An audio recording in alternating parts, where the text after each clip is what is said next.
What is up, YTPC? Andrew here, aka Bluefin Piper, coming at you. A little overcast Sunday here in New Jersey. Hope you guys out there are all doing well. Hope you're having a good weekend or week, depending on when you're watching this. We had an absolutely gorgeous Saturday. It was like mid-60s, a little breeze, just beautiful spring weather. And then overnight and into this morning, we got a ton of rain, some storms come through. I think they're probably going to come through again in a little while. But a little bit of a break here. Things have been drying out a bit, and I got a chance to come out here. And I was going to make a video in the garage, but I figured since I could get outside, I'd try to do it outside. Just a little chat. I wanted to show you guys finished pipe number 17, and also talk a bit about what I'm smoking right now, which, as the title suggests, is an interesting. I thought would be an interesting chat about the Curly Block. So before we get to that, I am currently smoking my beautiful Eric Weaver Sea Smokes Pipes Freehand Dublin. Just really awesome pipe. You can see I love the shaping on this pipe, and a little plateau on top, and he's got a little Cumberland accent piece here. I think I've showed this pipe before, but you know, just super. Actually, it looks like a big pipe, but it is super light. I'd wager it's probably only 35, 36 grams. But I see if you guys haven't checked out Eric Sea Smokes Pipes, definitely check him out. He is killing it lately, just making some absolutely beautiful pipes. I know he did a bunch of freehand Danish style pipes recently, which just came out amazing. And yeah, so if you're looking for an artisan pipe, you should definitely give Eric a try. I'll put his link to his website down in the bucket below if you guys haven't happened to check it out yet. I know he's just posted a couple pipes that I think he has available right now. So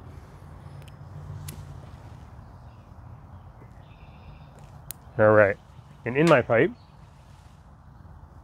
is Curly Block, and we're going to talk about that. I'm going to come back to it because there's a lot I want to chat about with that.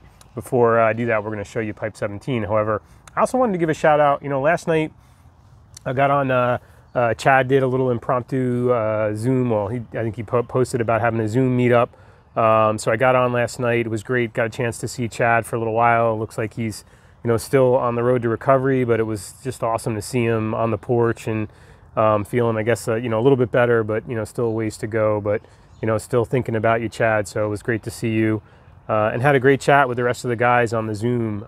We stayed on for quite a while, and got to talk with Glenn in Brisbane with just doing a little bit chatting about pipe making and woodworking and all sorts of things. So it was a great time, and I had a great time. And it just made me think, I'd asked Glenn, I hadn't seen my buddy Kev, Aussie Bulldog, had made me this beautiful tamper that he handmade from actually gumnut tree, which Jeremiah Bullfrog Pipes has made famous with his gumnut pipes. And I hadn't seen Kevin in a while, and I was inquiring about him, and then I saw today he posted a new Dunhill restoration video. He does incredible restoration work, so I got to check that out later. I'm looking forward to seeing that, and I was happy to see him posting. So shout out to Kev. Hope you're doing well. I guess you guys are getting ready to cool off now and get into your cooler season, so I'm sure you're looking forward to that.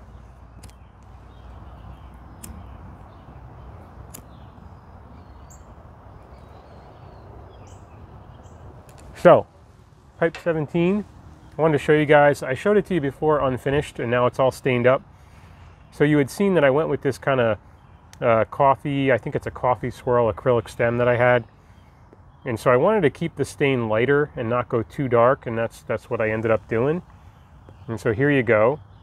The grains on this pipe were interesting. It was an Ebesham block, and you can see it's got all sorts of different grains on it, and some almost like a dead spot, although it's really tight in here. It kind of comes through. And the bottom, it's got some nice grain down there, and also on the top, and around the kind of beveled rim there, you've got some nice grains as well. But just interesting. I mean, it was kind of sad actually, because I think it's one of the first pipes I've made in a while that had really no flaws at all in it. Just the grain pattern was just kind of not a lot to accentuate. so I didn't bother thinking about contrast. And as I said, hand cut stem. I'm really happy with how the stem came out overall.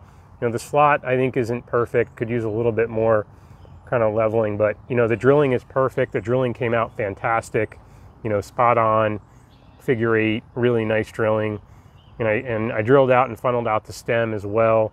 You know, I'm happy with the shaping on the stem. It's a little under 4.5 millimeters, super comfortable, very comfortable. And you know, when I fit up the stem, it was, when I put it on the lathe and fit it up, it was perfect. You know, no gaps at all, sanded perfectly. I think when I was buffing it, I might have buffed a little round because there's just an ever so slight gap there that you can kind of see maybe. But, you know, overall, I did keep this, you know, little bump out as well here. I think in the future I probably won't do that, but I was originally not sure if I was going to go with the saddle bit or not. So I kind of kept that, and I thought it was kind of okay with this pipe. It is, by the way, 37 grams, so it's actually not that heavy, even though it looks like it might be a heavier pipe. So I was really happy with that, and I'm happy with the shaping overall of the bowl. So anyway, pipe number 17 all done. Got to stamp it up, and I think I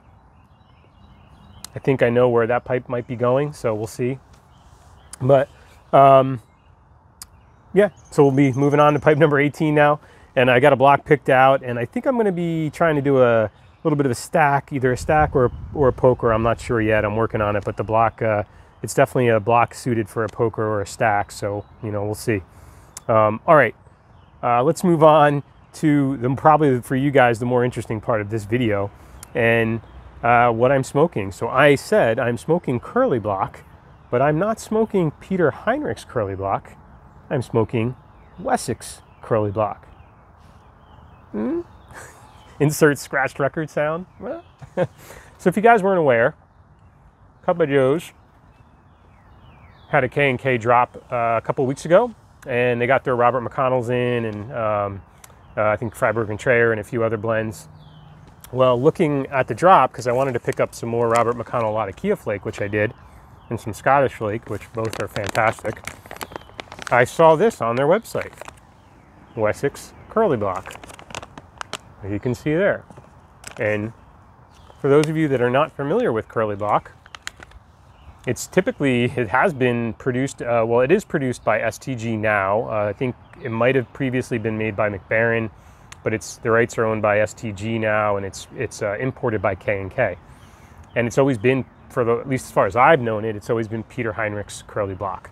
And it's a very interesting tobacco. As you can see, it's a log of tobacco. It's a vapor, but it has, at least the form that I've known it has some burley in it. But it's mostly a vapor. And I'm going to show you the Peter Heinrich Curly Block from last year that I got at Smoking Pipes. And you can see it comes in a 275 gram log, which I'll show you the other one in a minute. But you can see this is the Peter Heinrich's. A little bit, you know, just a nice looking vapor. It's got this one actually has almost 2 years of age on it. So it is darkened up a little bit, and you can see some darker spots and some perique. And I will tell you that the tin note on this is amazing. It's got this, like, you know, grassy, figgy, fruity, tart note that's just, you know, just awesome. And, you know, what I typically do with this, by the way, is I just cut up some coins. I cut up a bunch of coins ahead of time, throw them in the jar with this, and then I rub them out when I want to use them, just like, you know, any other. I'll show you guys here, actually. See if I can get a coin out here to show you what I do. There you go. So anyway, I find with that, if you cut them up ahead of time and get them ready to go, then you're more inclined to smoke something that doesn't require as much time to prepare. So I do that with my plugs now, is I just cut up flakes ahead of time, and it has me smoking them much more than I was before. So, all right, so that was the Peter Heinrich's Curly Block, and now we got this Wessex Curly Block. And as you can see, a big sausage log of tobacco. And you can see the inside, very similar. Now I've cut off some slices because I'm smoking it right now. You can see just a beautiful log of tobacco. I mean, if you ever wanted to really see a roll and how it's done, You know, you can see the veins in the leaf here. I mean, just really beautiful, and it's really cool, a really cool tobacco. And this one, obviously it's fresher. I'm getting actually more grassy hay, kind of bready notes from this one.